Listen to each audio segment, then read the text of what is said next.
That's the part that shorts out. So that's down where the sun goes down.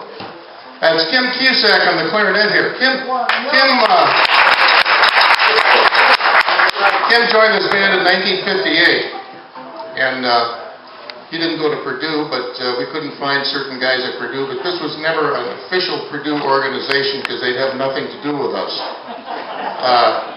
But we were interlopers, and we utilized a lot of free rooms and things, and played a lot of concerts in the Union Hall, and played a lot of concerts, well, not concerts, played a lot of beer parties and things around town.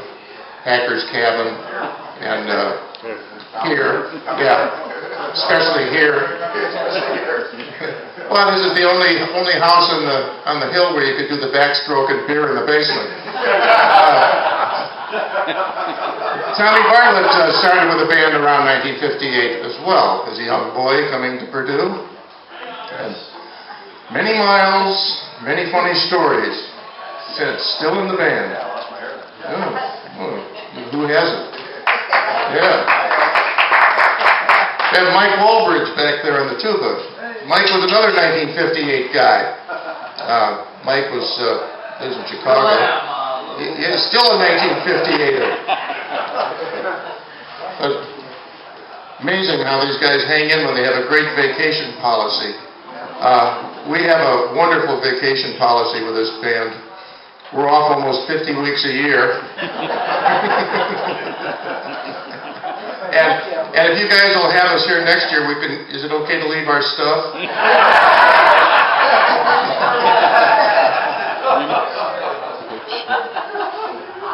We picked up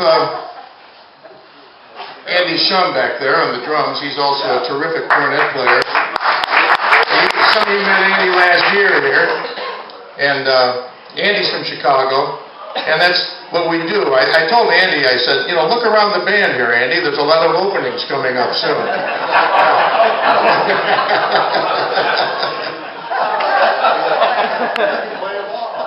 Oh, yeah. And we have Jack Kunzel on the banjo. Jack joined us he joined the band in the middle 60s when we were playing at Sloppy Joe's in Chicago, which was a neat club on the north side of the river. And that's good because, it was safe. It was right across the street from the police station. So the cops came in late at night and shot craps and got drunk with us. What are you going to do at 4 o'clock in the morning? Go home? Are you crazy? And, yeah, there's no future in that.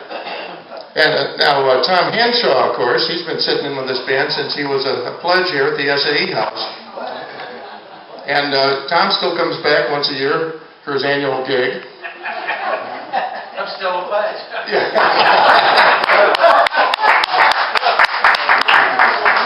And on the washboard here we have a local boy made good. We have Dick Carner. Dick was in one of the real early Salty Dog bands, and but then he made his fortune running the XXX root beer stand for many years. So this is the guy who gave you all indigestion in college. Then, well, yes. And on piano, we have the lovely Mary Green, who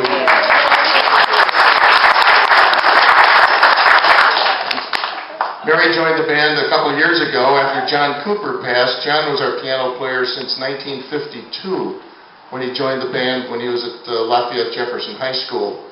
And you just don't know what you're getting into when you get into a group like this, because late 56, it was late in the year, and I was a freshman, and I got a call from a tuba player in the band and from John Cooper, and they said, hey, could you come with us Friday? I said, sure. He said, we'll pick you up around noon. Okay, I don't know what's up. I get in Bob's car, I said, where are we going? He said, oh, we're going to Madison, Wisconsin, we're going to Appleton, Wisconsin, then Sunday night we play in Chicago.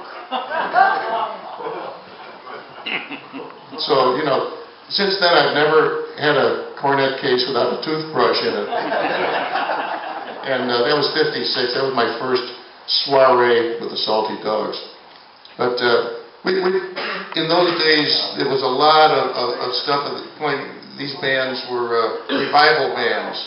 And they had bands from Princeton, the Tiger Town 5, Eli's Chosen 6 from Yale, the Dartmouth Indian Chiefs, the Salty Dogs.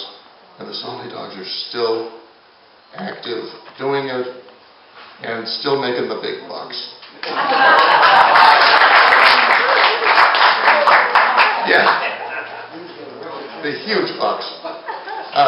But these were revival bands that went back and played their own style of the bands that played in the early 1920s, the King Oliver Band, the Louis Armstrong bands, and a lot of those things.